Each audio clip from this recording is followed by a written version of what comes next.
She's fast asleep. I don't think she will wake up, but if she does, you'll be all right, won't you? Why, are you going somewhere? Yeah, I think I should go and see my mum. What for? Oh, well, sooner or later, she's bound to find out that I'm not going to school. Someone who comes into the cafe's going to tell her that they've seen me working there, or someone's going to realise I'm not going to school anymore. She'll go mad if she hears it from someone else. She'll go mad anyway. Yeah, well, I'm sick of dodging her. At least if I tell her, she can't start moaning about being the last person to hear about it, can she? I know that you're going to tell me that I should have stopped on at school.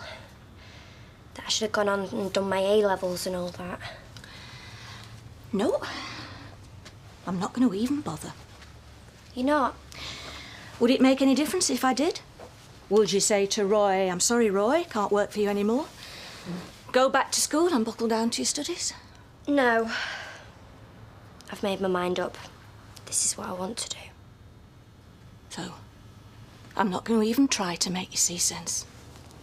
We've talked it all through, Todd and me. And we think this is for the best. We should try to understand, Mum. Oh, I understand. I understand that you do what you want to do, and you don't let any arguments get in the way of that. Mum, I'm not a kid anymore. I'm capable of making my own decisions about my own life. I'll remind you said that one day. What do you mean? I mean, the day's gonna come when you realise you've thrown your life away. That it's all gone wrong, and it's too late to pick up the pieces. And when that day comes, you'll swear it was my fault. I should have told you. Well, I have told you, Sarah. And you just wouldn't listen. You're just bitter because... Because I know what's gonna happen. That one day Todd'll open his eyes and realise he's walked into a dead end. And you know what? He'll blame you. Because that's what men do. He'll say you stopped him going to university, that he's sick of living in poverty, and it's all your fault. And he'll start to hate you. He'll never be like that. I know I'm wasting my breath. I know I can't stop you ruining your own life. But I tell you this. You drag Bethany down with you. Don't expect me to stand by and let it happen.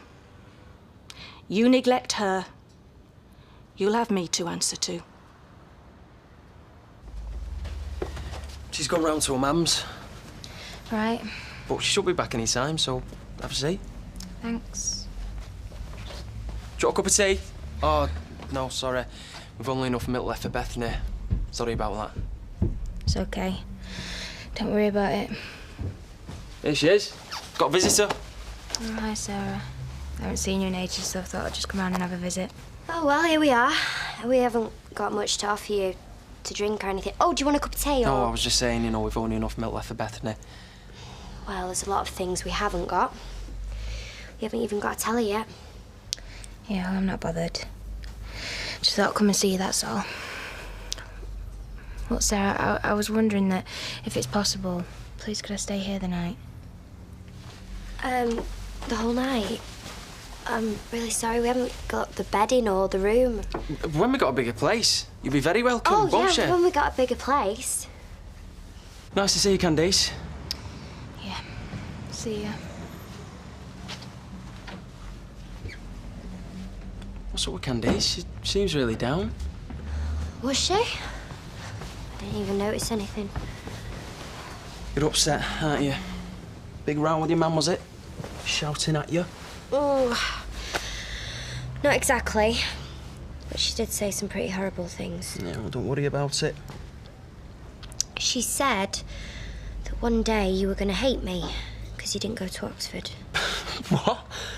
That's rubbish. She said that you'd blame me, say that I'd ruined your life, that we'd never have any money and that we'd get fed up of having a horrible time, and that'd be the end of us. It won't be like that, though, will it? No. No, it won't be like that. I promise you. I'll always love you. Always, and nothing's ever gonna change that, okay?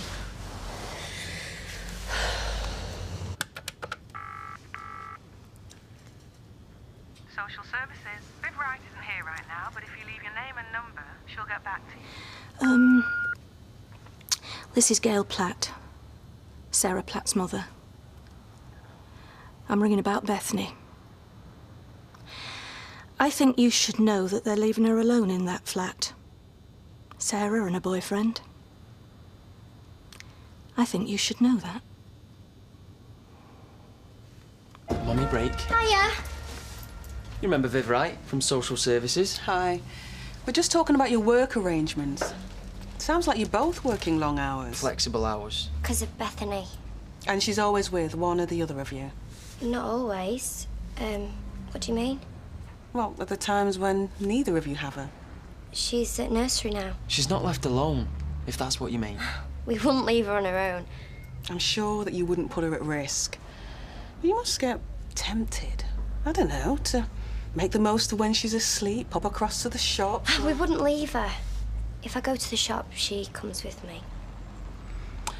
Perhaps you could draw up a typical weekly rota for me then, you know, work, childcare. Yeah, sure. Good. Right, I'll let you get back to work then. Bye. Bye. You try to catch this out. Thought we was lying to her. Yeah, they have to cover the backs, that's all. They probably think if something happened to Beth, they'd be the ones to cop the blame. No, your mum would be first in the queue. My mum, she'd blame us before some social worker. Hiya. Hiya. Will you let me clock off early? I'll go and get Beth from Emily's. We don't want social services accusing us of neglecting her or something. No, don't. I've been well paranoid about that all today. You know. I asked the social worker at the hospital why they do it. You know, turn up twice, try and catch you out. What did she say? They don't.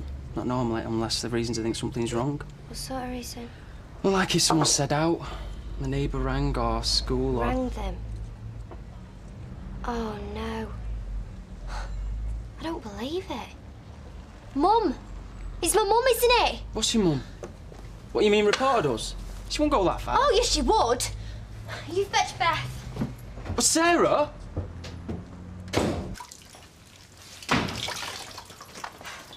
It was you, wasn't it? Phoned social services, said we weren't fit to look after Beth. Don't deny it. I'm not denying anything. Do you hate us that much? No, I love you that much. You're pathetic. I don't expect you to understand. Not yet. But I'm stopping you doing further damage. And what if they'd taken her into care, Mum? How much damage would that have done? You think I'd let Bethany go into care? You really don't know me, Sarah. Social services would place her here, where she's safe and loved. She's loved where she is. She's not safe, is she? Imagine if she died from that electric shock. Think of the years of guilt, wishing you'd done something different, that you could turn back the clock. She didn't die, though, did she? Not this time, no. She's safer with us than you. If I had to choose between her staying here and being put in care, I'd choose care. Well, that just proves my point, Sarah. You'd let your daughter go into care just to spite me, would you? Whereas I'd give up everything I have to see that she's safe.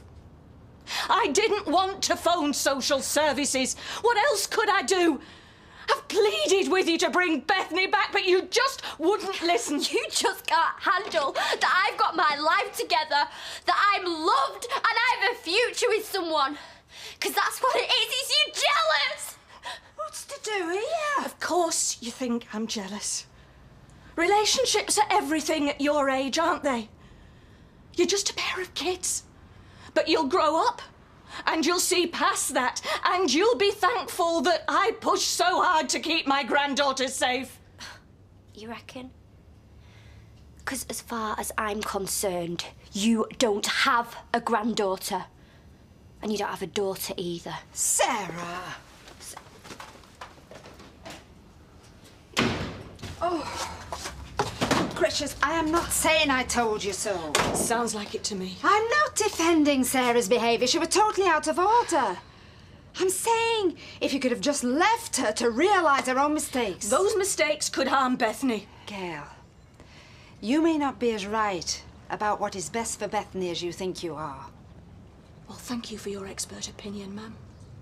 The truth is, you can't stomach me fighting to do right by her because it shows you up for what you didn't do for me when I was her age. That's not fair and it's not true. Isn't it? Because right now this feels like somewhere I'd been before with you, ma'am. When I was a kid. Undermined and criticised. No, I'm not listening. And abandoned when I should have been supported at the worst times of my life. Because you have pushed enough people away for one day, madam.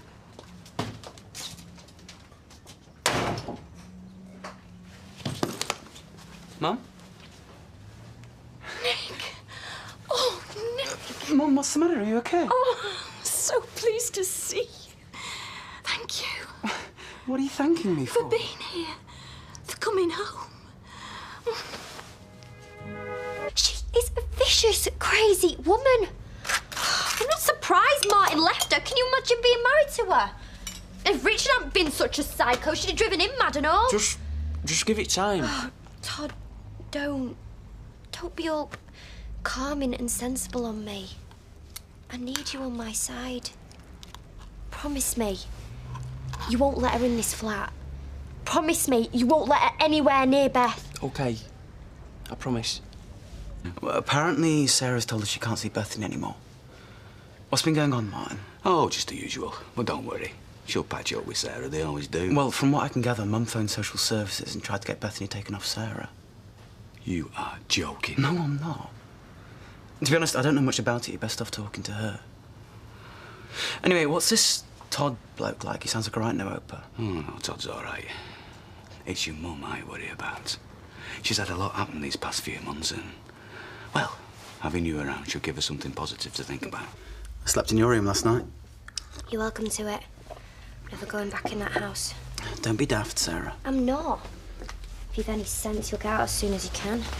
Look, I know what she did was terrible, getting social services onto you, but it is only because she worries. She reported me. She told them this lie about me going off to work and leaving Beth on her own all day.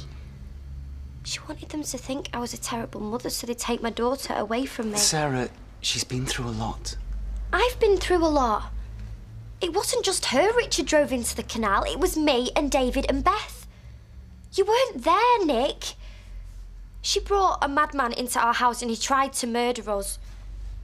And then afterwards, when she was drinking and going to pieces and bricks were being thrown through our window, I had to hold it all together. I had to help her and David and hold it all together, and just before my exams. Who else was there? Martin? You? No one. And if it wasn't for Todd, I'd have given up. I know you've been through it, and I wish I had been here. When I think about what that man did, it just... But you came through it, you all did, and that was such a huge thing. And now this has happened and you're not talking. She's your mum, Sarah. You need her. I don't need her. I don't need her criticising and interfering and scheming against me. Just because my life's working out for me and she can't stand it because her life's such a mess. What's going on? Who are you? Oh, Todd, this is my brother, Nick. Is he upsetting you? No, he's just... Look, Nick, I'm sorry. I don't want to be arguing with you. It's my mum I'm angry with, not you. So you're Todd. I've heard a lot about you. Yeah? Thought you were in Canada. I'm just passing through. Well, don't go making Sarah more upset than she already is, all right? Just want to get on with our lives.